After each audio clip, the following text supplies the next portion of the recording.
Hello everyone. तो कैसे हैं आप लोग? आई थिंक आप लोग बिल्कुल ठीक होंगे। तो एक बार फिर से स्वागत है आपका हमारे चैनल पे। तो दो क्लासेस हो चुकी है हमारी टैक्स की। बहुत बेसिक बेसिक चीज़ें हमने पढ़ी हैं। पहली क्लास में हमने जो पढ़ा था एक बार फटाफट से देख लेते हैं। पहली क्लास में हमने क्या पढ़ा था सर? फर्स्ट क्लास में हमने पढ़ा था क्या कि भैया जो टैक्स लेटर है वो आया कहाँ से? एक लैटिन लैंग्वेज से। लैटिन लैंग्वेज में वर्ड था क्या? टैक्सो। तो टैक्सो से वर्ड आया हमारे पास का टैक्स। टैक्स दो तरीके का है, डीटी आईडीटी। पिछली क्लास में हमने पढ़ लिया था डीटी और आईडीटी। डीटी क्या था सर? Direct tax. आईडीटी क्या था? Direct tax. डायरेक्ट टैक्स बोलो तो क्या सर?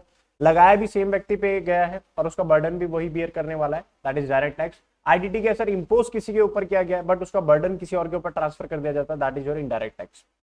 सर टैक्स लेवी कौन करता है सर? गवर्नमेंट करती है। ठीक है, किसके ऊपर? या तो इनकम के ऊपर या गुड्स एंड सर्विसेज के ऊपर। और जो इसका नेचर है वो कैसा सर? आपका कंपलसरी। ठीक है, अभी जो इंडिया में हम फॉलो करते हैं वो फॉलो करते हैं क्या? Income tax act 1961। ठीक है, हर साल जो फाइनेंस मिनिस्टर है वो क्या करते हैं? बजट लाते हैं जिसमें आपके रेट ऑफ टैक्सेस चेंज होते हैं ऑलमोस्ट हर साल। ऑलमोस्ट हर साल। ठीक है, चाहे तो ना चेंज हो, कोई दिक्कत वाली बात नहीं है। तो वो चेंजेस आते हैं और वो जो चेंजेस आते हैं वो भी किसका पार्ट बन जाते हैं? आपका इनकम टैक्स एक्ट 1961 का।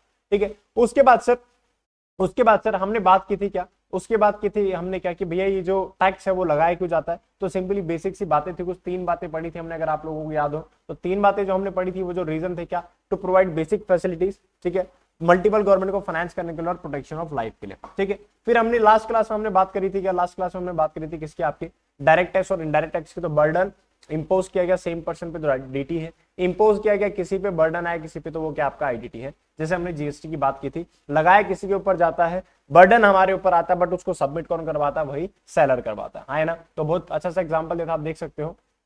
हमने इनकम टैक्स की बात की थी डायरेक्ट टैक्स के तौर पे। और डायरेक्ट टैक्स का और इनडायरेक्ट टैक्स में हमने एक बड़ा बेसिक डिफरेंस जाना था क्या कि जो डायरेक्ट टैक्स है वो क्या आपका सर? प्रोग्रेसिव इन नेचर है। और जो आपका इनडायरेक्ट टैक्स है वो क्या? आपका रिग्रेसिव इन नेचर है। यानी कि यहाँ पर जैसे जैसे इनकम बढ़ती है तो बर्डन बढ़ता जाता है, वेयर एज यहाँ पर जैसे जैसे इनकम बढ़ती है टैक्स का बर्डन क्या होता जाता है? कम होता जाता है। बोलो भारत माता की जय सर।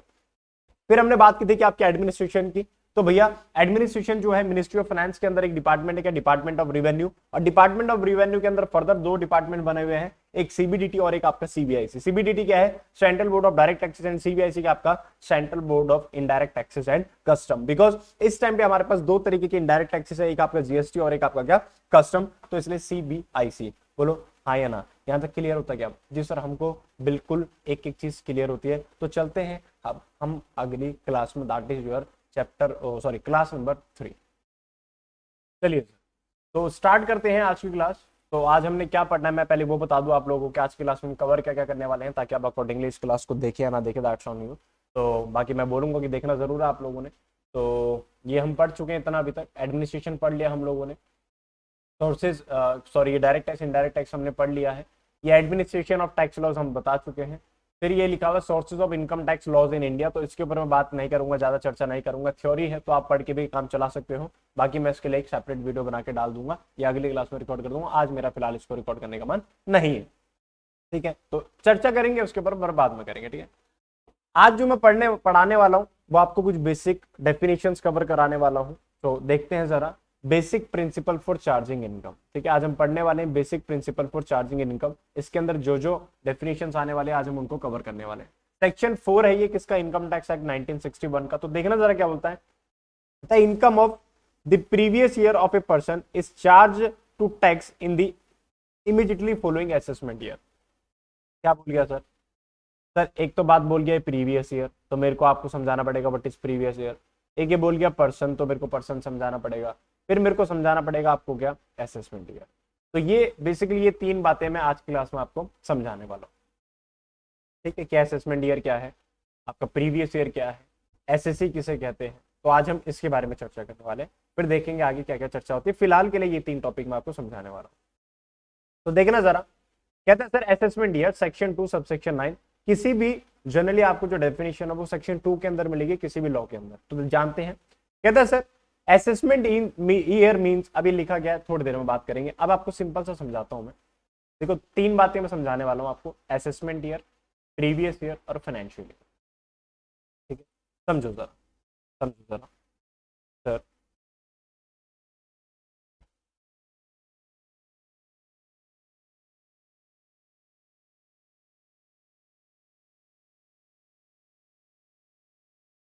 ये है फॉर एग्जांपल ईयर आपका, ये स्टार्ट हुआ 1 अप्रैल 2021। 31 मार्च 22, 31 मार्च 23, 31 मार्च 24, ठीक है। और ये आज से आगे आने वाला पीरियड, और इसी ऐसे ही अब आएगा हमारे 31 मार्च 2025। तो समझना जरा, ये साल शुरू हुआ 1 अप्रैल 2021 से और ये खत्म होगा 31 मार्च 2022। तो इसको हम बोल सकते हैं, आपने अकाउंट्स के अंदर पढ़ा होगा फाइनेंशियल ईयर। फाइनेंशियल ईयर पढ़ा आप लोगों ने बेसिकली, मैं थोड़ा सा अगर थ्योरी पे जाऊं तो आपने पढ़ा है कि आपका अकाउंटिंग ईयर दो तरीके के होते हैं, आप लोगों ने पढ़ा हुआ है। आपने पढ़ा है सर जो अकाउंटिंग ईयर जो होते हैं वो दो तरीके के होते हैं। सर कौन कौन से? एक होता है सर हमारे पास कैलेंडर ईयर, ये बचपन है, ये टैक्स नहीं है। और एक होता है सर हमारे पास क्या, फाइनेंशियल ईयर, ठीक है। सर जो आपका कैलेंडर ईयर होता है वो शुरू होता है कब, आपका 1 अप्रैल से, और खत्म होता है कब, आपका 31 मार्च से। फॉर एग्जांपल 1 अप्रैल 21 को शुरू हो गया और 31 मार्च 2022 को खत्म हो गया, ठीक है। उल्टा बोल रहे हैं सर आप उल्टा बोल रहे हैं।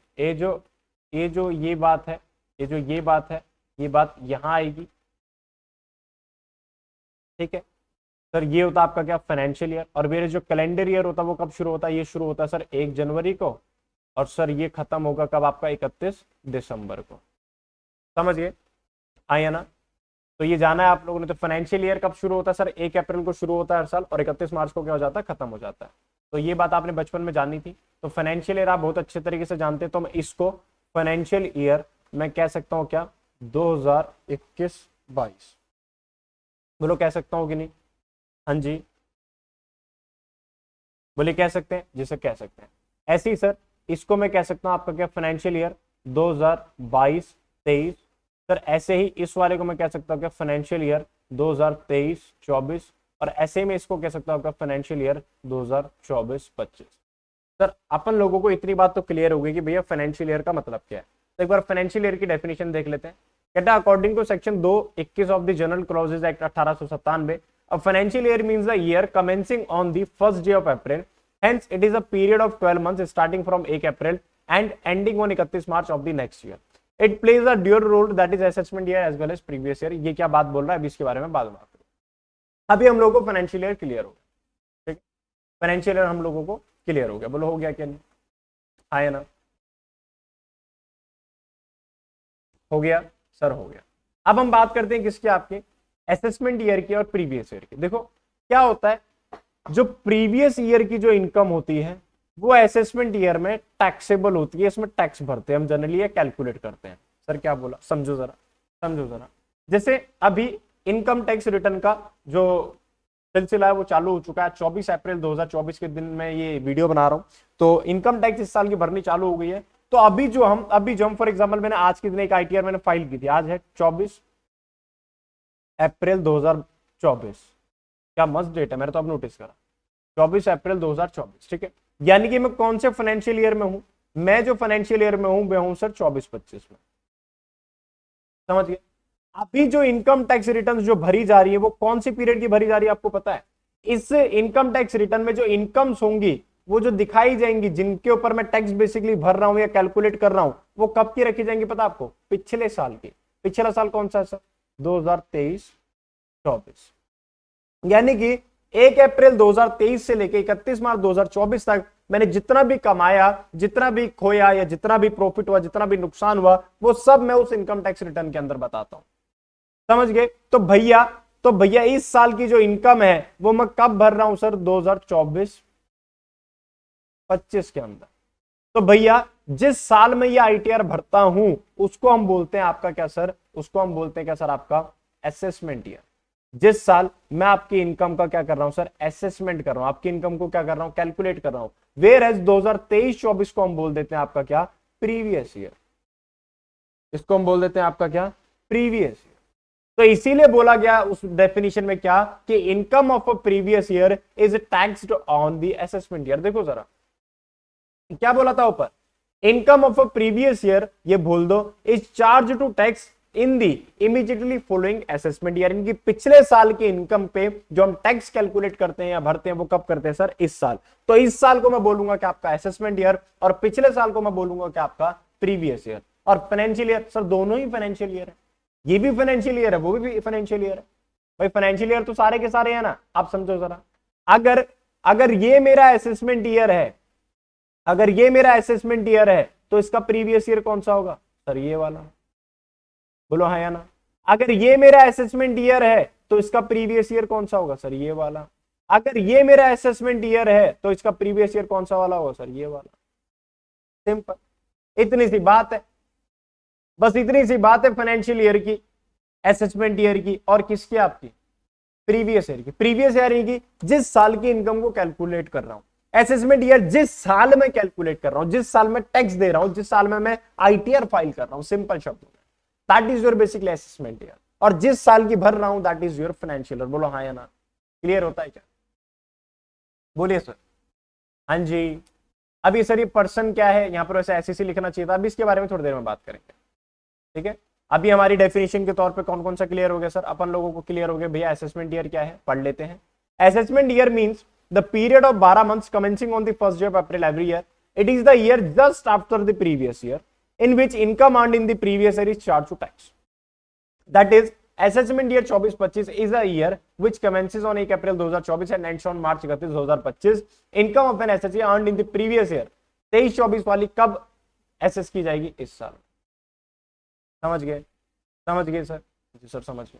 देखते हैं जरा प्रीवियस ईयर क्या है। ये यूनिफॉर्म प्रीवियस ईयर कहता है it means the financial year immediately preceding the assessment year. Income earned in a year is assessed in the next year, जिसको हम बोलते हैं क्या? आपका असेसमेंट ईयर।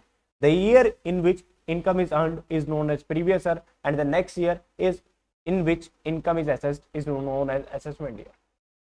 समझ गए? हाँ जी। It is mandatory for all the SSC to follow financial year as previous year for income tax purpose. हाँ जी हाँ या ना? क्लियर है कि नहीं? जिस तरह हमको क्लियर है। फाइनेंशियल ईयर की डेफिनेशन हम ऑलरेडी पढ़ चुके हैं। यस और नो?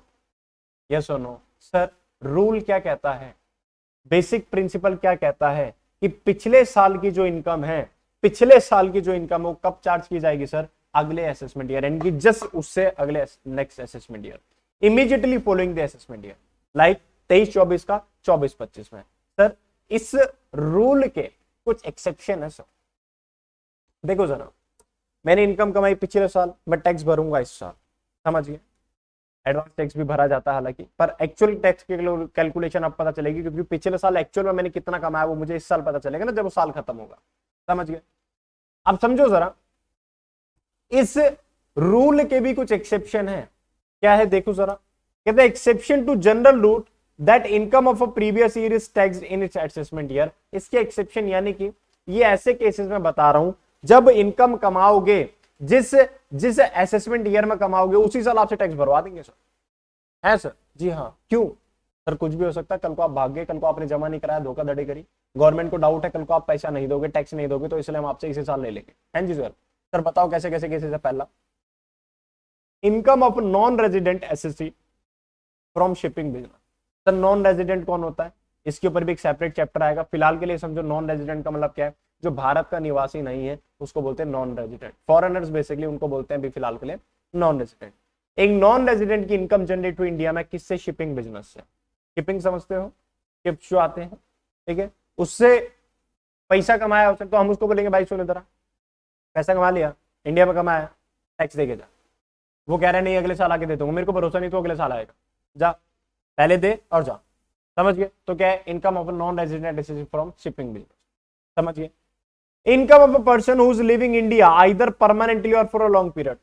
अभी आपने देखा होगा इंडिया में लोग, इंडिया के लोग आपने देखा होगा सऊदी जाते हैं, ठीक है, कुवैत वगैरह जाते हैं, कई सीए जाते हैं, कई आपके जो शेफ होते हैं वो जाते हैं, स्पेशल एचएम करके वो लोग बाहर जाते हैं। ठीक है, क्यों जाते हैं भैया? नौकरी मिलती है वहां पर। तो आप सोचो एक बंदा नौकरी करने के लिए चला गया 15-20 साल के लिए या 4-5 साल के लिए, 2-3 साल के लिए, ठीक है, इस साल उसने पैसा कमाया यहाँ पर कह रहा है मैं अब मैं जा रहा हूँ, तो जाने देंगे कैसे? नहीं, उसको बोलेंगे भाई पहले इस साल का टैक्स दे फिर जा, मेरे को कोई दिक्कत नहीं है। क्यों सर? अभी क्यों ले रहे हो? आऊंगा ना वापस, आऊंगा 10 साल बाद आऊंगा, 5 साल बाद आऊंगा, 4 साल बाद आऊंगा। भाई जब आएगा तब की तब देखेंगे, तो ऐसा कर अभी दे दे। नहीं आया तो वहां जाके तेरी डेथ हो गई तो हो सकता है वहां जाके कुछ भी हो गया, तेरा मूड चेंज हो गया, तू कह रहा मैं आऊंगा ही नहीं, फिर मैं तो पागल हो जाऊंगा, मैं कौन हूं इंडिया? तो भाई ऐसा कर तू आज के आज देके जा, है ना। आगे, income of bodies formed for a short duration. कोई एक जॉइंट वेंचर बनाया आपने, 2 बिजनेस मिले और उन्होंने मिलकर फॉर एग्जांपल एक बॉडी बनाई, ठीक है। और जैसे ये पीरियड खत्म हो जाएगा कोई पर्टिकुलर 6 महीना 7 महीना 8 महीना, उसके बाद उसको बंद कर देंगे। तो बंद करने के बाद मालिकों को ढूंढता थोड़ा ना फिरूंगा मैं कहता हूँ भाई बंद कर रहे हो ना, तुम्हें पता है तुम्हारा जो बिजनेस है छोटे टाइम के लिए, भाई ऐसा करो जिस साल इनकम हो उस साल टैक्स दे देना, खत्म कहानी। Next, income of a person who is likely to transfer property to avoid tax. समझो जरा, मैंने प्रॉपर्टी ट्रांसफर कर दी, अपनी प्रॉपर्टी अपने घर वाले या अपने किसी दोस्त को ट्रांसफर कर दी ऐसी कंसिडरेशन पे जिसका बनता ही नहीं था। जैसे कि फॉर एग्जांपल भाई प्रॉपर्टी थी 1 करोड़ की, मैंने बेच दी 1 लाख रुपए में, बताओ गड़बड़ी कर रहा हूँ कि नहीं? तो भैया इसी साल टैक्स भर। समझ गए? हालांकि इसके तो बहुत सारे भी केसेस हम पढ़ेंगे, तो अभी के लिए छोटा सा एग्जाम्पल समझ, ठीक है। आगे, income of a discontinued business. Discontinued business मतलब एक कंपनी थी, चल रही थी सालों से, इस साल बंद हो गई। फॉर एग्जाम्पल वोडाफोन आइडिया की बात कर लेते हैं, किंगफिशर की बात कर लेते हैं, ठीक है। वोडाफोन आइडिया बंद नहीं हुई है, बंद होने के कगार पे। अब जैसे ये बंद हो जाएगी तो इसको क्या बोलेंगे, अगले साल भरियो। अब अगले साल मालिक मिलेगा तब ना, मालिक तो सारे जा चुके होंगे, पता नहीं कौन सा कोई सा बिजनेस स्टार्ट कर चुका होगा, तो भैया किसको पकड़ोगे, किसको ढूंढोगे, सारा मैनेजमेंट खत्म हो चुका होगा। तो भैया जैसे ही बिजनेस बंद होगा, असेसिंग ऑफिसर, असेसिंग ऑफिसर कौन है, जो आपका टैक्स से रिलेटेड सारी चीजें देखता है। जैसे पुलिस में होता है पुलिस ऑफिसर, ऐसे ही टैक्स में होता है असेसिंग ऑफिसर। उसके पास पावर है कि भैया या तो वो बोलेगा कि तभी के तभी दे दे, या उसके पावर है वो चाहे तो बोल सकते हैं कि यहाँ पे अगले साल देते ना, कोई दिक्कत वाली बात नहीं है। आया ना, थोड़ा समझ आता है क्या? तो सर आज के लिए इतना ही काफी है। आज के दिन हमने जो पढ़ा, हमने 4 बातें पढ़ी। क्या आज के दिन हमने पढ़ी 4 बातें? सर हमने पढ़ा सबसे पहले आज फाइनेंशियल ईयर, हमने पढ़ा क्या, पहले फाइनेंशियल ईयर पढ़ा हमने। फाइनेंशियल ईयर के बाद हमने पढ़ा क्या, प्रीवियस ईयर। फिर हमने पढ़ा क्या, असेसमेंट ईयर। फिर हमने sir exception to the rule पढ़े क्या, कि प्रीवियस ईयर की income immediately following assessment year में क्या होती है, टैक्सेबल होती है। उसके हमने क्या पढ़े, एक्सेप्शन। यानी कि एक्सेप्शन के अंदर क्या हुआ, जिस साल इनकम कमाई उसी साल हमने क्या भरा सर, टैक्स जमा करा दिया। बोलो हाँ या ना, क्लियर होता है क्या? जी सर हमको क्लियर होता है। तो मिलते हैं आपसे अगली क्लास में, तब तक के लिए टाटा, सी यू, बाय बाय। मिलते हैं आपसे अगली क्लास में, तब तक पढ़ते रहिए, पढ़ाते रहिए, समझते रहिए, समझाते रहिए, वीडियो को आगे शेयर करते रहिए, ठीक है। क्योंकि आपने तो पास होना, बट साथ में औरों को भी पास कराना, ठीक है। चलिए सर, तो मिलते हैं आपसे अगली क्लास में, तब तक के लिए टाटा, सी यू, बाय बाय।